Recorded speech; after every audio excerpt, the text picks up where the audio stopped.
भगवान जब बोलने लगे, कन्हैया ने जब से बोलना प्रारंभ किया तब से समझ लो कि बल के ग्वाल बालन को चैन ना है।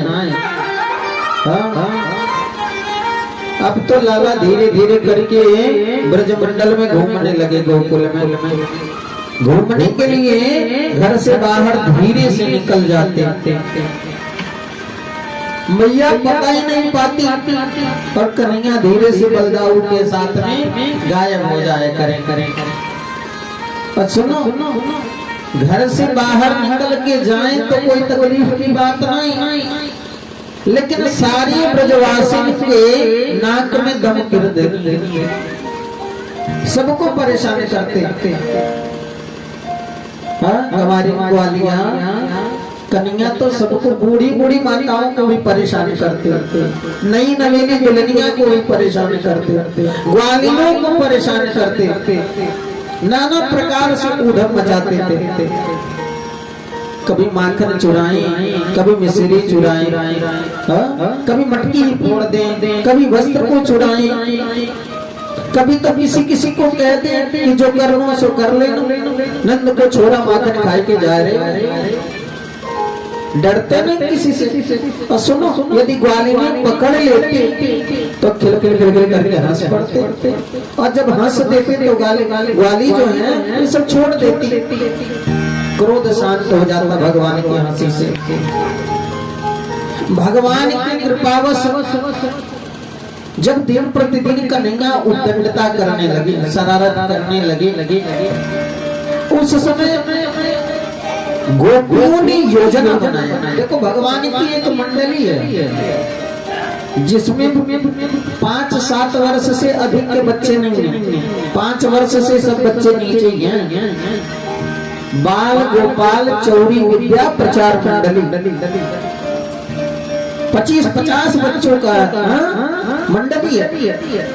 कन्हैया जब जाते कहीं पे किसी ग्वाल वाले के घर चोरी करने, तो सारी मंडली लेकर के भी जाया करें।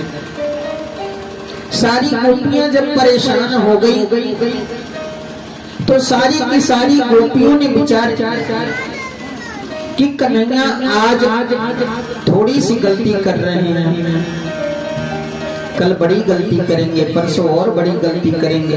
दिन प्रतिदिन इनका ऊधम बढ़ता जाएगा, और जब इनका ऊधम बढ़ता जाएगा तो मैया को बाद में चल के तकलीफ होगी, या तो एक उपाय करना ही पड़ेगा। सारी ब्रज की ग्वालियों ने इकट्ठा हुई और मैया से शिकायत करने के लिए पहुंचती हैं। अरे मैया ने अपने लाला को संभाल लिया। मैया बोली, आज लाला में कौन सो ऊधम क्यों है? बोले मैया, तुम्हारे लाला दिन प्रतिदिन ऊधम मचाते। प्यार से बोले जय श्री कृष्ण, जय श्री कृष्ण। आप लोग शांति और भाव से कथा को श्रवण करें, बीच बीच में बात ना किया करें। प्यार से बोले जय श्री कृष्ण, जय श्री कृष्ण। बोलने के लिए जब हम कहते हैं आपको तो लगता है कितनी बड़ी विपत्ति जीवन में आ गया, भगवान का नाम लेना पड़ रहा है। अब बीच बीच में मिनी सत्संग कर रही हो तो भगवान का नाम लेने में कोई शर्म तो। कितने लोग तो कहीं ऐसी तो बात नहीं है कि बहुरानी घर से बाहर भगा दी है, यहाँ के टाइम पास आप कर रहे हो। टाइम पास ना करो, अगर अमूल्य समय आप अपना दे रहे हो यहाँ पे तो कुछ लेके जाओ। यदि सुन भी लिए, मन में जीवन में न भी धारण किए, ध्यान से सुन लिए तो संपूर्ण जीवन का आपके पाप नष्ट हो जाएगा और आप निर्मल हो जाओगे। तो इसलिए ध्यान से सुनो। सारी गोपियों ने विचार किया कि कन्हैया की शिकायत करने मैया से जानो ही पड़ेगा। एक गोपी बोली, शिकायत करने से कुछ होगा नहीं। जब तक कन्हैया को रंगे हाथ हम लोग पकड़ के मैया के सामने नहीं ले जाएंगे, मैया को तो विश्वास ही ना हो। अगर या ताकि कन्हैया को आज पकड़ने की प्लानिंग बनाओ। सारी की सारी गोपियां आज छुप गई। भगवान अपने मंडली को लेकर के माखन चुराने प्रवेश किए किसी ग्वालिन के घर में तो प्रवेश कर गए, और जैसे मटकी फोड़े तड़ाक वैसे सारे के सारे ग्वाल वाल भगना प्रारंभ कर दिए, क्योंकि गोपी दिख गई। गोपियों को देख करके सारे ग्वाल वाल भगने लगे। भगवान सोचे मटकी फूट गई है तो माखन खाई। लाला बेचारे माखन के चक्कर में माखन खाने लगे, तब तक गोपियों ने पकड़ लिया। बोले क्यों रे कन्हैया, तू तो रोज रोज कहता था कि नंद को छोड़ो, माखन खा के जा रहे हो, जो करना सो कर ली। आज तो तू रंगे हाथ पकड़ गया, आज तो तुझे सजा मिलेगी। कन्हैया बोले देख गोपी, मैं तो अभी बहुत बच्चा हूँ, छोटा सा हूँ, मैया तू मत कहना, नहीं तो मैया घर से बाहर हमें जानो ना देगी, और जब मैं बाहर जाऊंगा नहीं तो माखन कैसे मिलोगे, मिश्री कैसे खाऊंगा, या तो मैया को मत कहना, जो दंड दोगी मुझे स्वीकार है, लेकिन मैया ते मत कहना। गोपी बोली कन्हैया एक काम यदि तू कर देगा तो मैं तेरी मैया से शिकायत नहीं करूंगी। बोले बोले गोपी तू जो कहेगी मैं सो करूंगा, लेकिन मेरी मैया की ताई शिकायत नहीं जानो चाहिए। बोले ठीक है, तू नाच नृत्य कर। भगवान बोले नित्य तो करनो ही नहीं आवे। बोले तब तो तेरी मैया के पास ले चलूंगा। कन्हैया बोले ठीक है, नाचता हूँ। सारी गोपियां ताली बजाने लगी और कन्हैया नाचना प्रारंभ कर दिया। जब थोड़ी देर नाच लेते भगवान तो कहते हैं गोपियों अब तो मैं थक गयो, अब बहुत जोरों की प्यास लग गई है, गला सूख गयो है। ओहो, गोपियों ने छाछ लाई, छाछ पिला दी और कही अब नाचना। फिर नाचने लगे, फिर छाछ पिलाती, फिर नाचना। भगवान बिल्कुल थक से गए। ब्रह्मा जी अदृश्य देख रहे थे स्वर्ग से ऊपर से, किसे महेश दिनेश रमेश सुरेश हूँ जाई निरंतर ध्यावे, कि ताही अहीर की छोकरियां छछिया भर छाछ पे नाच नचावे। जिस भगवान की कृपा से, जिस भगवान की वंदना शिव जी, ब्रह्मा जी, विष्णु जी, महेश जी, सारे देवी देवता जिस परमात्मा की पूजा करते हैं, उस भगवान को ग्वालिन थोड़ी सी छाछ पिला पिला के खूब नचाई। कन्हैया बोले देख गोपी अब तो छोड़ दो। गोपियों ने भाव से कन्हैया को गोदी में ले लिया, चुंबन करने लगी, नाना प्रकार से लाड प्यार की। और जैसे कन्हैया को छोड़ी, कन्हैया मोछ टाइट करके बोले अब मैं जा रहा, जो करो सो करके दिखा, पकड़ के दिखा गोपी। अच्छो तो फिर नहीं मिलेगो। कन्हैया बोले अब तो तेरे बाप भी ना है पावे मौको, मैं तो चलता हूँ ना। कन्हैया भाग जाते। दूसरे दिन फिर से गोपियों ने प्लान बनाया कि आज तो लाला को पकड़ के ले चलना पड़ेगा। एक नई नवेली दुल्हनिया गोपी 2 दिन हुआ था शादी का, अपने घर में विश्राम कर रही थी। कन्हैया धीरे से गए, कहे क्यों रे गोपी, नई नवेली तेरी शादी हुई है, कहीं ऐसा तो ना है बाहर तो ना निकलेगी। कन्हैया को गोपी दौड़ के झट से गोदी में उठा ली और कही लाला तुम तो सारी गोपियों को गुमारिया समझते हो, आज तुम्हारी मैया के पास मैं ही लेके चलूंगा। देख गोपी तेरी नई नई शादी है गई है, गांव में ब्रजमंडल में जाएगी तो लोग तो बहुत देखेंगे। गोपी बोली काऊ बात ना। लाला को गोदी से उतारी और कन्हैया के हाथ को पकड़ ली, घूंघट यहाँ तक लगा और लेके मैया के पास जाने लगी। रास्ते में बोले कन्हैया देख गोपी, मेरे हाथ को कब से तू पकड़ी है ना, बहुत जोरों की दर्द है रही, याद आई तो मेरे दूजे हाथ को पकड़ लियो। दूसरे हाथ को गोपी को पकड़ाने के लिए ये हाथ छुड़ाए और अपना दूसरा हाथ देने के बजाय उसके देवर का हाथ उसके हाथ में पकड़ा दिया। देवर भी छोटा सा था, 7 वर्ष का। गोपी तो समझ रही है कन्हैया को पकड़ के ले जा रहे हैं। अरे भैया नेक देख तो सही तेरे कन्हैया आज कौन कौन से उद्यम किए हैं। मैया दौड़ी दौड़ी बाहर आई और गोपी से कहने लगी तो कोई शर्म भी ना आवे, अभी तो हाल ही में तेरा ब्याह हुआ है और तू घर से बाहर भी निकल आई। तू जान रही है कि तू कन्हैया को पकड़िए, मेरे को घूंघट तो उठा। ओहो घूंघट उठा के देखी तो हाथ में देवर जी का हाथ, सुशर्मा गई बेचारी, लौट करके चली आई।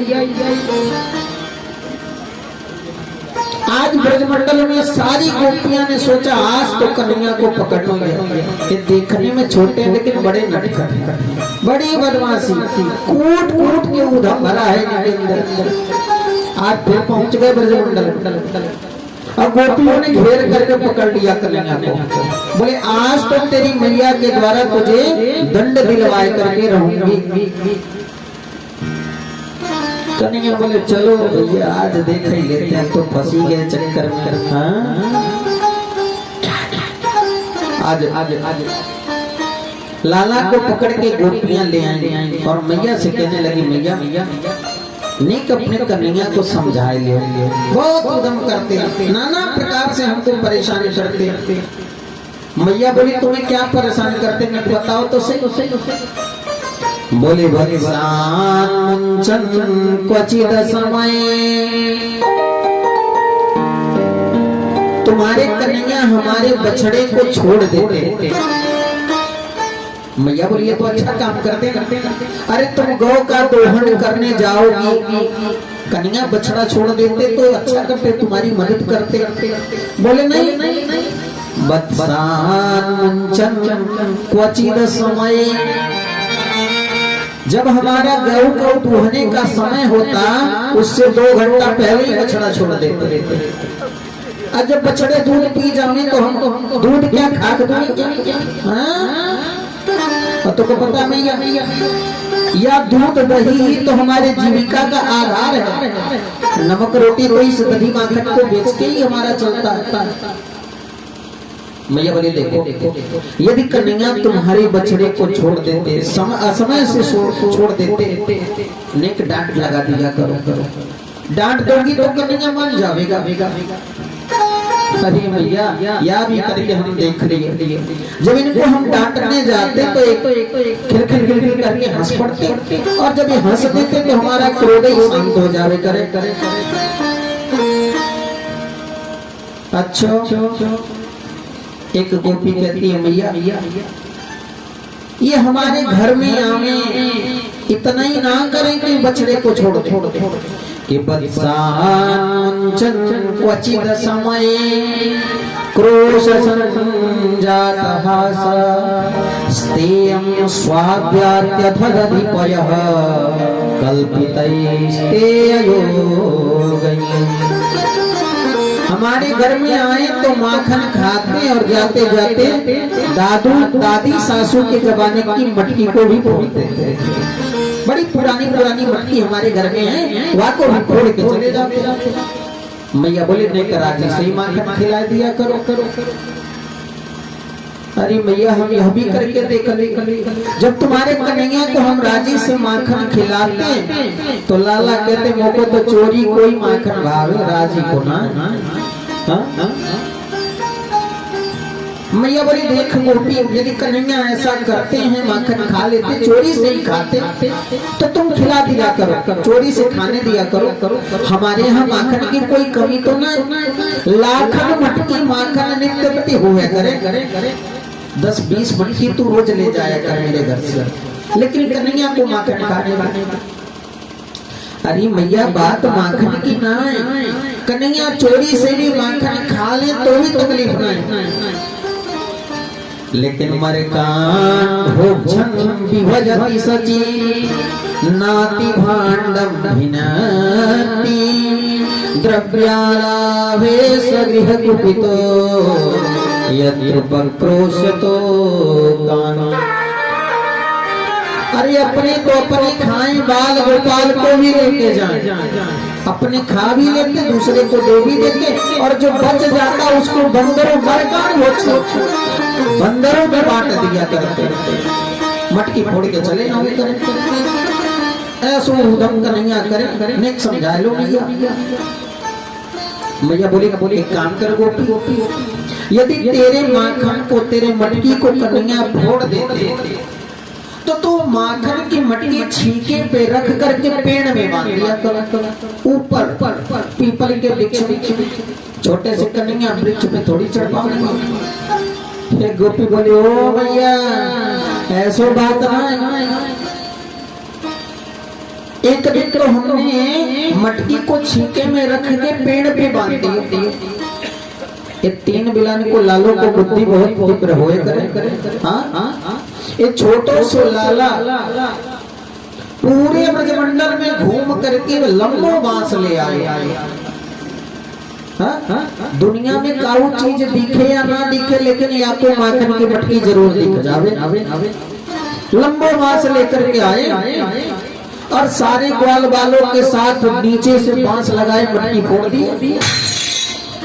माखन बह करके बांस से लगता हुआ आए, सोक लगा करके पी लिए, सारे बच्चों को भी पिलाई दिए।